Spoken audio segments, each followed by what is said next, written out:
ഭരണഘടനയിൽ സമരം ചെയ്യാനുള്ള അവകാശം. പക്ഷേ ഇവിടെ ആശാവർക്കർമാർ സമരം നടത്തുമ്പോൾ എന്താ പ്രശ്നം? ആരാണ് ഈ ആശാവർക്കർമാർക്ക് കൂടുതൽ ആനുകൂല്യം കൊടുക്കേണ്ടത്? കേന്ദ്ര ഗവൺമെന്റാണ്. കേന്ദ്ര ഗവൺമെന്റ് അസന്നിഗ്ധമായി പറഞ്ഞു, ഞങ്ങൾ തരില്ല, ഞങ്ങൾ കൂടുതൽ വർദ്ധിപ്പിക്കില്ല. എന്നാൽ ഇവിടെ ആശാവർക്കർമാരെ ചില ആളുകൾ മുൻകൈയെടുത്ത് സംഘടിപ്പിക്കുകയാണ്. അതിലേറ്റവും പ്രധാനപ്പെട്ട ഒരു വിഭാഗം SCCI, മറ്റൊരു വിഭാഗം ജമാഅത്തെ ഇസ്ലാമിയാണ്, മറ്റൊരു വിഭാഗം SDPI ആണ്. ഇവരുടെ നേതൃത്വപരമായ പങ്കോടുകൂടി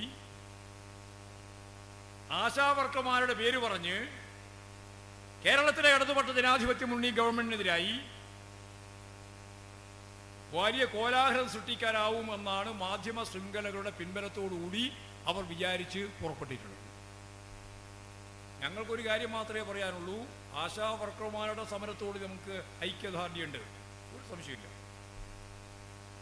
പക്ഷേ ഗവൺമെന്റിനെതിരായി, ഇടതുപക്ഷ ജനാധിപത്യ ഗവൺമെന്റിന്റെ സംവിധാനങ്ങൾക്കെതിരായി ആർക്കെതിരായിട്ടാണോ കുന്തമുന തിരിക്കേണ്ടത്, കേന്ദ്ര ഗവൺമെന്റിനെതിരായിട്ടാണ്, അതങ്ങോട്ട് മാറ്റിവെച്ച് അവരുടെ പിന്തുണയോടുകൂടി ഒരു മഴവിൽ സഖ്യമുണ്ടാക്കി കേരളത്തിലെ ഇടതുപക്ഷ ജനാധിപത്യ മുന്നണി ഗവൺമെന്റിനെ ഒരു പാഠം പഠിപ്പിച്ചേ അടങ്ങൂ എന്ന രീതിയിലേക്ക് അവരുടെ നേതൃത്വത്തിലുള്ള ചില ആൾ, ഞാൻ നേരത്തെ പറഞ്ഞ നേതൃത്വം ശക്തിയായിട്ട് മുന്നോട്ടേക്ക് വന്നതുകൊണ്ട് അതിനൊന്നും ഒരു തരത്തിലും കേരളത്തിലെ ജനങ്ങളുടെ പിന്തുണ ലഭിക്കില്ല എന്ന കാര്യത്തിൽ ഒരു സംശയമില്ല.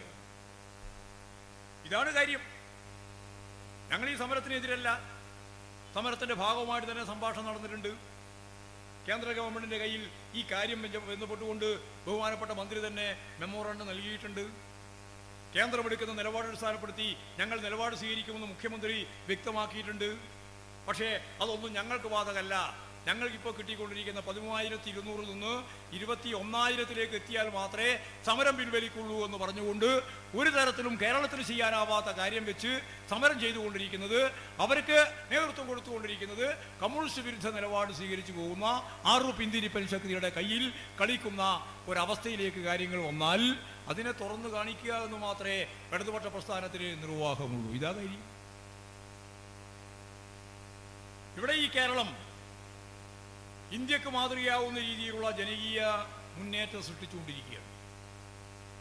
അതിലേറ്റവും പ്രധാനപ്പെട്ടതാണ് ജീവിത സൂചികയിൽ എല്ലാ സ്ഥാനങ്ങളിലും നമ്മൾ 1-ാം സ്ഥാനമാണ് കേരളം, കേന്ദ്ര ഗവൺമെന്റിൽ.